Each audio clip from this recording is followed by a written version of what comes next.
उन दिनों पेशावर से चरस की आमद गुप्त रूप से इतने भयंकर परिमाण में हो रही थी कि एक्साइज के साथ पुलिस वाले भी परेशान थे।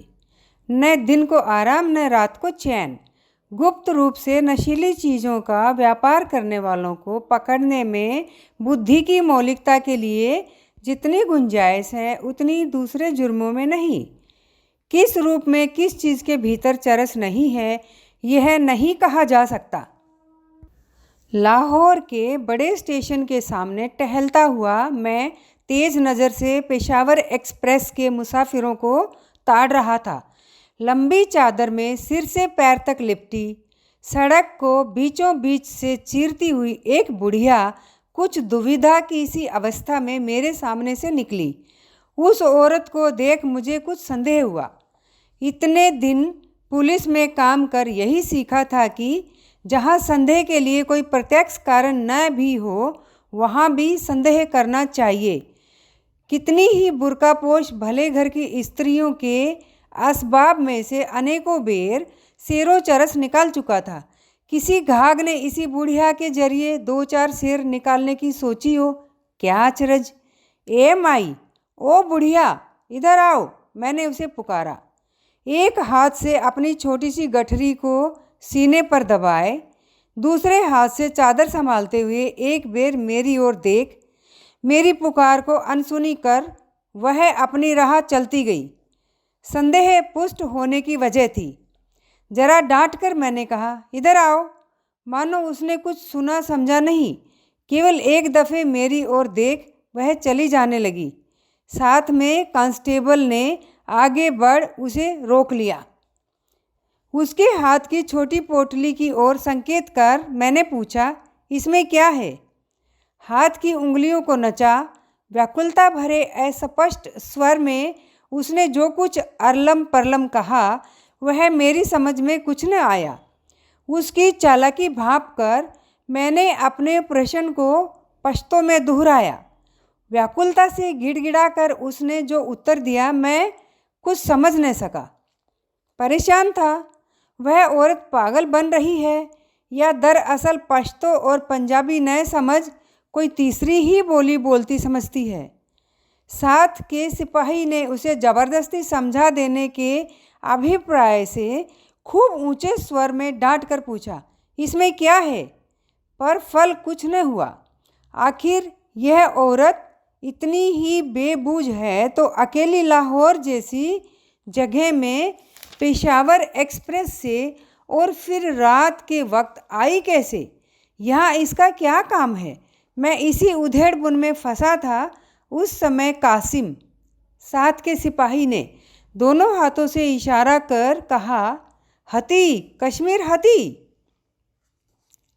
औरत ने एक लंबी सांस लेकर हामी भरी। यह तो समझा कि यह औरत कश्मीरन है, परंतु इससे भी तो इसकी गठरी में चरस हो सकती है या इसके पीछे कोई दूसरा रहस्य है। इस बात का ही क्या प्रमाण है कि यह दिन रात लाहौर आने जाने वाले बुर्दा फरोश कश्मीरियों के गिरोह में से नहीं है। जिस तरह वह अपनी गठरी को हाथ न लगाने दे रही थी, शक के अलावा कोई राह ही नहीं थी। कासिम ने कश्मीरियों के लिंग भेद अज्ञान की नकल करते हुए पूछा, किथे जांदा, कहाँ जा रही हो? फिर जवाब नदारद। कासिम ने कहा, हुजूर, यह औरत बदमाश है, मकर साध रही है। कुछ सोचकर मैंने हुक्म दिया, एक टांगे पर इसे बड़ी कोतवाली ले चलो। बड़ी हाय तौबा के बाद वह टांगे पर बैठी। पीर हुसैन कांस्टेबल कश्मीरी है, सैयद होने के नाते उसके आध्यात्मिक प्रभाव का भी अंत नहीं। उसे बुला, मैंने उस औरत से बात करने को कहा। पीर हुसैन ने समीप पहुँच आश्वासन देने की मुद्रा में औरत को संबोधन कर अपनी अगम भाषा में 2 वाक्य कहे। औरत का भय काफूर हो गया। वह उसके समीप सिमट आई और आँखों पर अपनी मैली चादर की घूंट रख सिसकती हुई कुछ बक गई। पीर हुसैन ने बताया कि वह अपने मर्द का पता पूछ रही है, उसी को ढूंढने लाहौर आई है। कई बरस हुए वह कमाई करने लाहौर आया था पर लौटा नहीं। कई दफ़े चिट्ठी लिखने पर भी वह नहीं लौटा। उसी को लिवा ले जाने के लिए वह आई है और लेकर ही जाएगी। मैंने कहा, इसका मर्द तो देखा जाएगा, पहले इसकी गठरी खुलवाओ। पीर हुसैन के कहने से उसने कुछ संकोच से गठरी खोल दी। चिथड़े लगी चादर के एक छोर में दो एक और मैले कपड़ों के टुकड़ों में कई दिन की बासी मकई की रोटी का चूरा था। कश्मीरी ढंग की एक पुरानी मर्दानी वास्कट भी थी, जिसमें जगह जगह बेहुदा ढंग से फूल पत्ती की कश्मीरी कला का अपमान करने वाली सोजनकारी बनी थी। कांच के गोल गोल टुकड़े उसमें जड़े थे। इस वास्कट की तहें उसने बड़ी अनिच्छा से खोली, मानो वह उसे किसी को दिखाना नहीं चाहती। इसके अलावा एक छुरा भी था, जो उसने पीर हुसैन के बहुत आश्वासन दिलाने पर अपने कपड़ों के भीतर से निकालकर बाहर किया। छुरा वह क्यों रखे है? बहुत पूछने पर भी इस बात का उसने कोई जवाब न दिया। मुंह मोड़कर कह दिया, ऐसे ही। एक कश्मीरन जिसने कभी अपने गांव से बाहर पैर नहीं रखा, अकेली लाहौर आती है। वह कहती है अपने आदमी को ढूंढने आई है, परंतु किसी भी आदमी या स्थान का पता वह नहीं जानती। एक मर्दानी वास्कट उसके पास है जिसे वह छिपाना चाहती है, और है उसके पास एक छुरा। मामले के पेचीदा होने में संदेह ही क्या था। पीर हुसैन से मैंने कहा, औरत चालाक मालूम पड़ती है, और आश्चर्य नहीं यदि वह किसी भयानक मामले में फरार हो। इसका भेद लो। औरत को पीर हुसैन के सुपुर्द कर मैं दूसरे कागज़ देखने लगा। बीच बीच में उसकी तरफ ताक कर देख लेता। पीर हुसैन के बहुत देर तक समझाने के बाद स्त्री ने आंसू पोंछते हुए धीरे धीरे अपनी कहानी शुरू की। कुछ देर बाद वह खूब हुचक हुचक कर रोने लगी। पीर हुसैन उसे ढाढ़स बंधा रहा था। ऐसी अवस्था में बीच में बाधा डालना मैंने उचित न समझा। पीर हुसैन ने आकर मामला समझाया। श्रीनगर से 30-35 मील परे बैरी नाग के आसपास इस औरत का घर है। वहाँ से 225 मील पैदल चल वह जम्मू पहुँची, और स्टेशन स्टेशन भटकती वह आखिर अपने पति की तलाश में पेशावर एक्सप्रेस से लाहौर आ पहुँची है। पति का पता पूछने पर कहती है वह लाहौर में है, लेकिन ठिकाना नहीं जानती। पता नहीं जानती तो क्या मर्द को अपने सिर में ढूंढेगी? मैंने कहा, या तो वह अपने पति का पता जानती है या उसे ढूंढने नहीं आई। पीर हुसैन की मार्फत अपनी सहानुभूति का निश्चय दिलाकर 1.5 घंटे तक उससे पूछताछ करने के बाद जो समझ पाया उसका सार यह है। 30 बरस हो गए। मेरा पति फज्जा गांव के दूसरे जवान मर्दों के साथ मजदूरी कर रुपया कमाने लाहौर आया था। उसी समय मैंने कहा था, हमारे यहाँ जो कुछ है पीर फ़कीर का दिया बहुत है। 8-10 भैंसें हैं, 10-12 घुमा ज़मीन है, सेब, अखरोट और शहतूत के पेड़ हैं।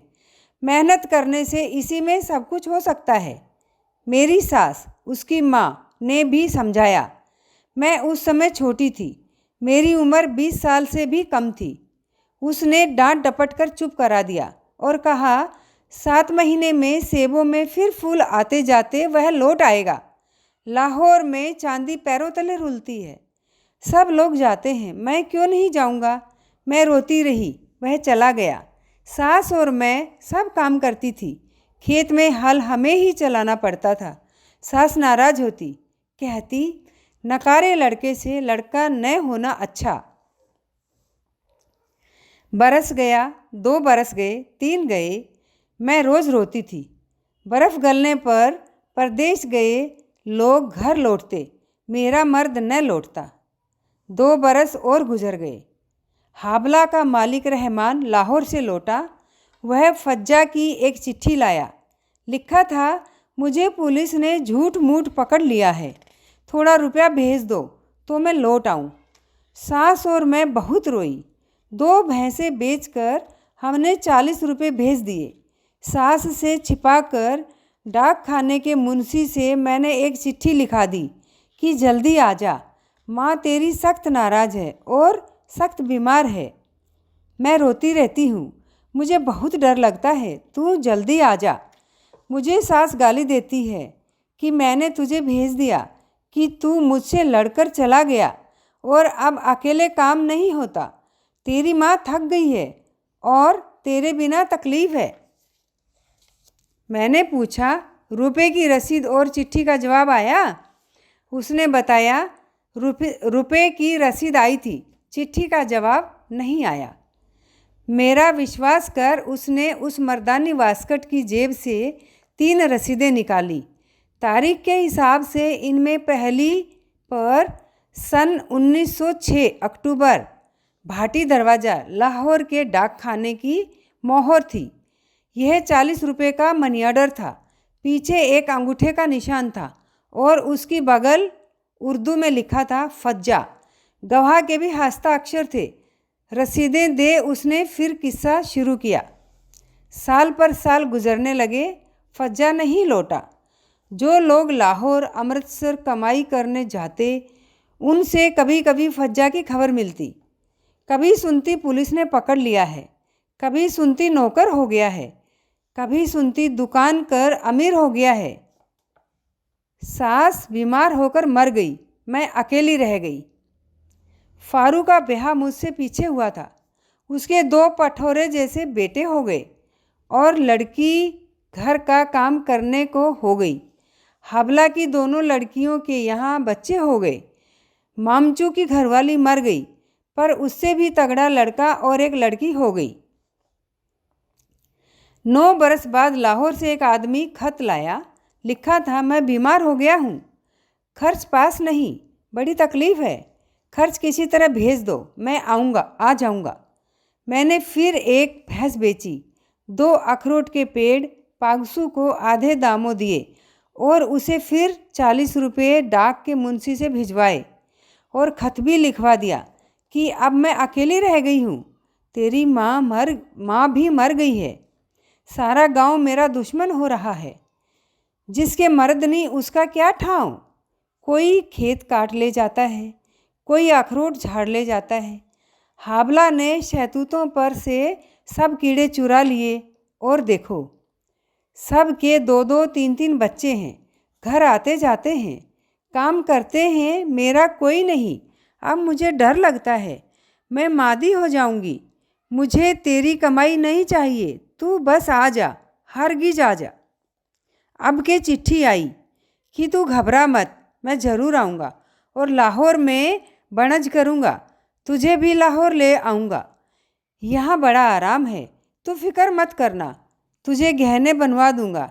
मैंने फिर भी लिखवाया कि तू आ जा, घर में बसना ठीक है, पराई जगह के पैर नहीं होते। बहुत नुकसान खेती और जानवरों का हो गया, पर तू आएगा तो सब ठीक हो जाएगा। मैं अभी जवान हूँ, अभी हाथ पैर चलते हैं, तेरे लड़के होंगे तो सब होगा। कोई नहीं आया, फिर खत भी नहीं आया। मैं कई दफ़े मांदी पड़ गई, घर में कोई नहीं था। तब मामचू पानी भरकर दे जाता और भैंसों का दूध निकाल कर ले जाता। 6 बरस और निकल गए तो मामचू ने कहा, तू बूढ़ी हो गई है। जवानी में हाथ पैर चलते थे, काम काज कर लेती थी। अब 5-7 बरस की और बात है, फिर तो हार्ड बैठ जाएंगे, क्या करेगी? मेरे साथ निकाह कर ले, मेरा लड़का है, दोनों को कमा कर खिलाएगा।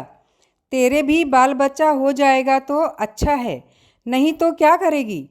मैं रोने लगी। वह इस समय भी रो रही थी। मैंने कहा, नहीं, फज्जा मेरा मर्द है, वह आएगा तभी मेरा घर बसेगा। अब वह आ जाएगा। 3 बरस बाद फिर फज्जे का खत आया कि किसी महाजन का देना नहीं दिया, कैद हो गया है, 30 रुपये भेज दो, तुरंत आ जाएगा। अब कि मैंने एक घुमा ज़मीन पर कर्ज ले डाक खाने से रुपया भिजवाया और लिखाया कि तेरे बिना सब बर्बाद हो रहा है और की तमाम उम्र परदेश में बिताई, अब तो आकर घर करो कि और सब लोगों के जवान लड़के घर कमा रहे हैं और मैं बूढ़ी मर रही हूँ। कोई नहीं आया, खत भी नहीं आया। सुना कि उसने और ब्याह कर लिया। मैंने उसे खत लिखाया, तूने बुरा किया, खैर तूने अच्छा किया। तू आ जा और उसको भी ले आ, दोनों की खिदमत करूँगी। रोटी का टुकड़ा 2 वक्त मुझे देना, तू हरगिज आ जा। कोई नहीं आया। मैं थक गई।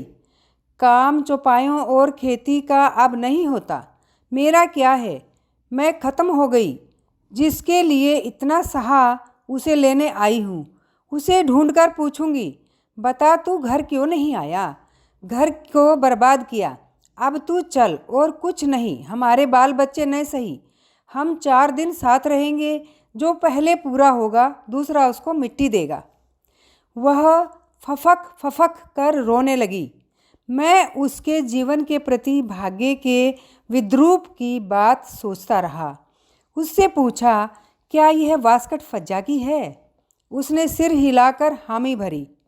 इतनी प्रताड़ना के बाद भी वह उस वास्कट को साथ ही लिए थी।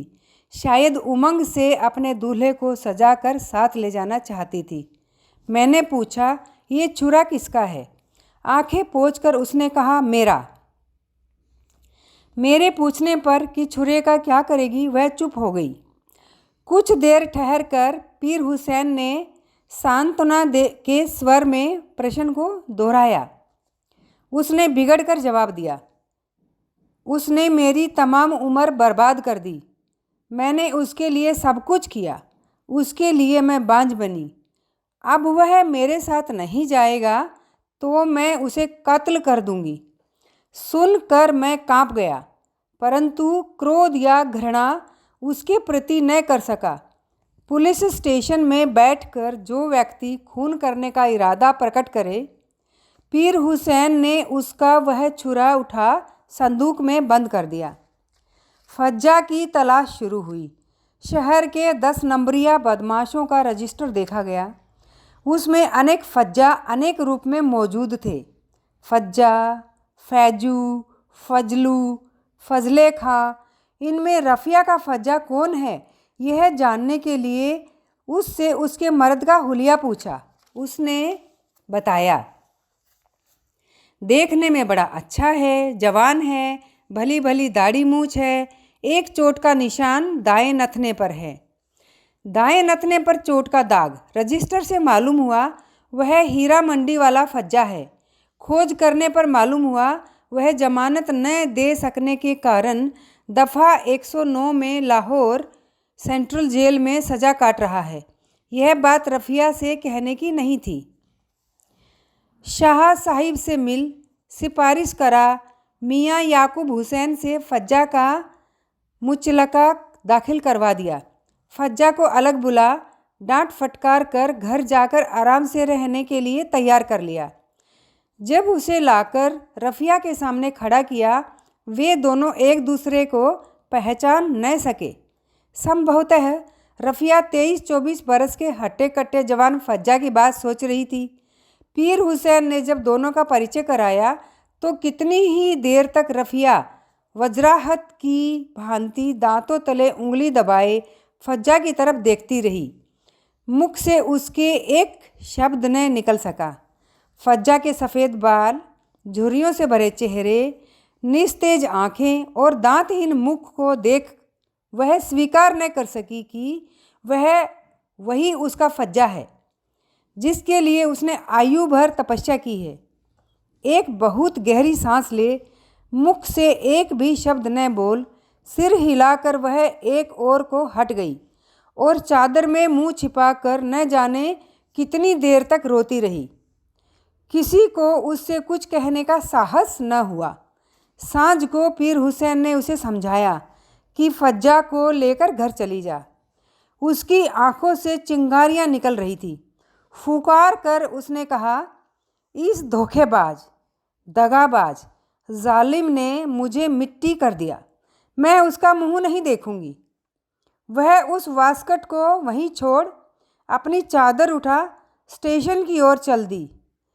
उस समय कुछ कहने का अवसर न था, परंतु ख्याल आया, यह है 30 बरस की प्रेम साधना का सार। पूरे का आटा गूंदना है तो फिर वो दाल कैसे